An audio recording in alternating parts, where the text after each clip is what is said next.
Je m'appelle Mira, j'ai 34 ans. Je suis né dans une petite ville d'Albanie. Je vis en France avec mes 2 filles depuis 2 ans. Je suis arrivé à Amsterdam en 2006, mais ma demande d'asile a été refusée. On m'a dit que les lois sur l'immigration s'étaient durcies en Hollande et qu'on ne donnait des papiers qu'aux Syriens ou à ceux qui venaient de pays en guerre. Une connaissance m'a dit que la France était un pays de bonne voie, mais qu'il fallait éviter Paris. J'ai choisi Caen. À mon arrivée, j'étais perdue, seule avec mes filles devant la gare, où on m'a dit d'attendre que le 115 passe. Le soir, une équipe est passée et nous a emmenés dans un centre d'accueil, mais la règle est d'héberger les migrants pour la nuit seulement.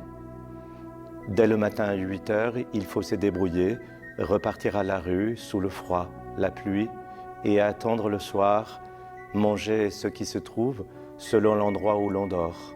Ensuite, France Terre d'Asile nous a attribué une chambre à l'hôtel Rex. Quel soulagement! Un toit et de la chaleur, je croyais revivre.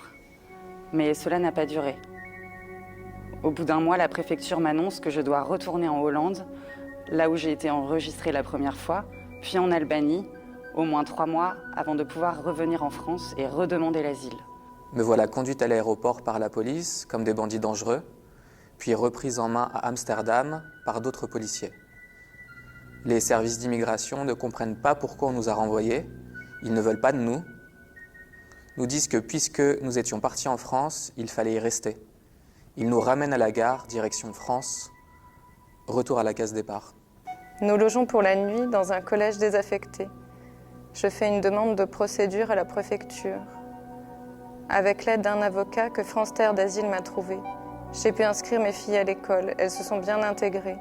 Elles apprennent le français à une vitesse qui m'impressionne. Ce sont elles qui me tiennent debout. Comme je parle anglais, je sers d'interprète pour les nouveaux arrivants à la gare. Quand mes filles sont à l'école, elles déjeunent à la cantine, mais les vacances arrivent. Où allons-nous manger? Nous sommes à la rue jusqu'au soir. Que vais-je faire d'elles?